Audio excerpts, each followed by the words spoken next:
holder for the sunscreen.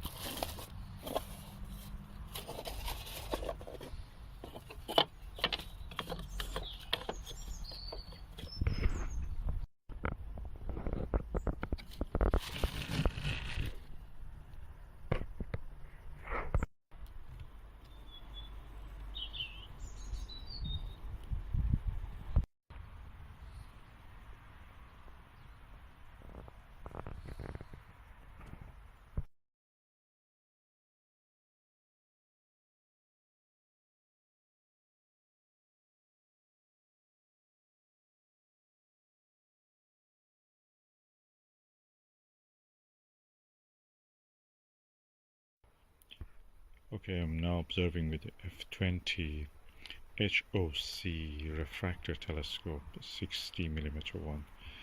I've changed now from the Huygens eyepiece to 1.25 Takahashi MCLE 7.5mm, and the image is beautiful. The moon. I'm looking at the grottoes and domes, and they're visible.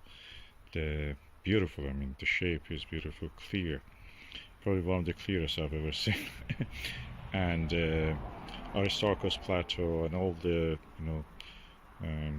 areas around the Terminator and the 11-day-old moon. It's beautiful. This refractor is perfect with the 1.25 eyepiece. When I used the Huygens eyepiece, that was a 0.96 inch one, and it was not easy to hold the view. Also, I must say that this twisting part of the draw tube was not tight, so it just practically was moving around. So I'm now sitting there and now enjoying this view. This is beautiful. It is a good refractor. I enjoy this now.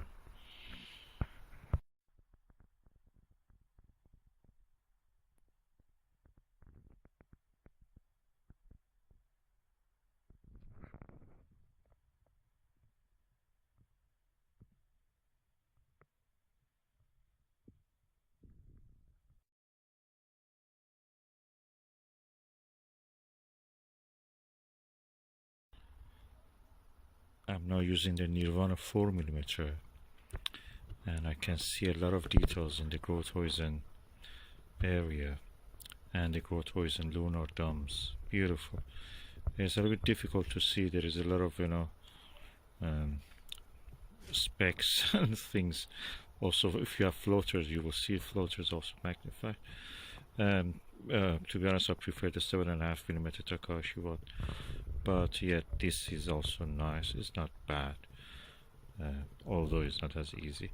I've gone straight through now, Japanese style.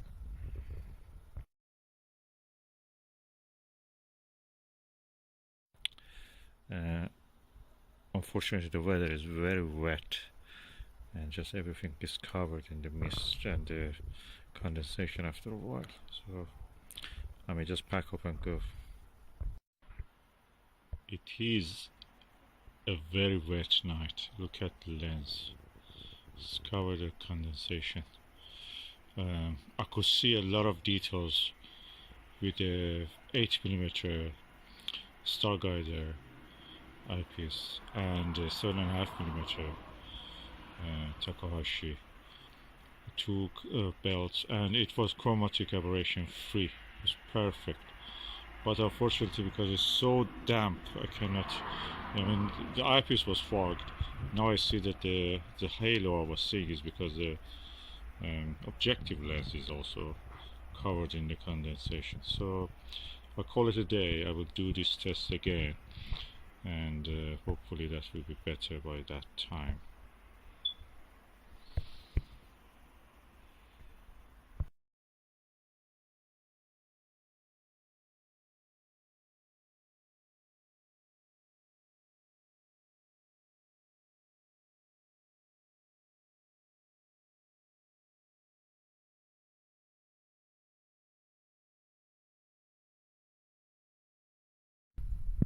This is the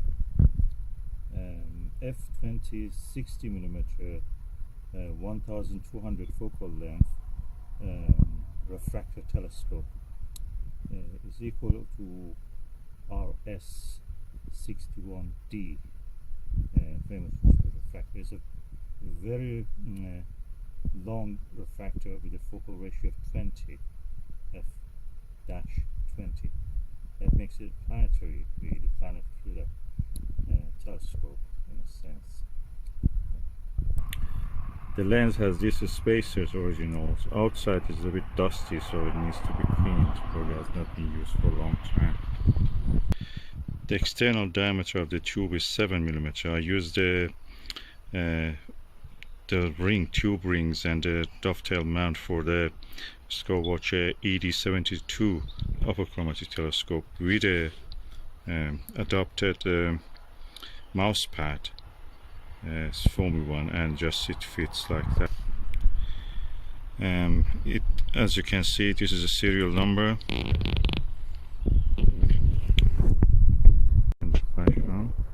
H.O.C. diameter 60mm F1200mm 6347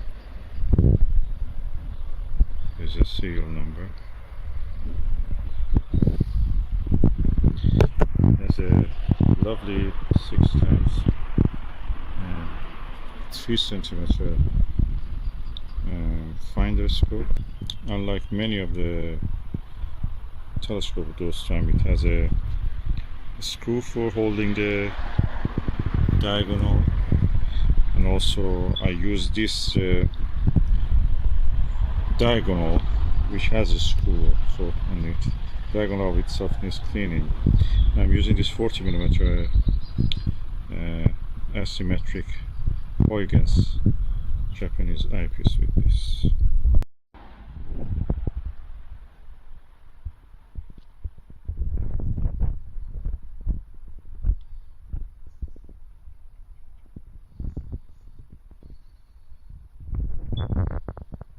Visually there is no chromatic aberration, but it just when I'm looking at this, I just see very clear image.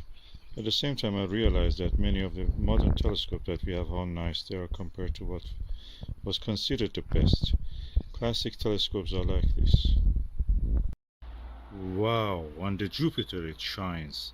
You can see the two cloud belts and a little bit more details in the north and south. It's just tempting to go and bring more eyepieces. This is 15mm, so I have to bring another one probably.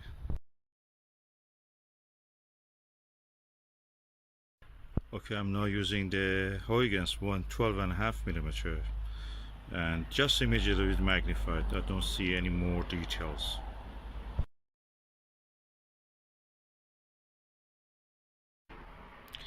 Now I'm using a Bertele 6mm, which is equal almost to a Nagler in a way, but it's a Japanese style 0.96 inch.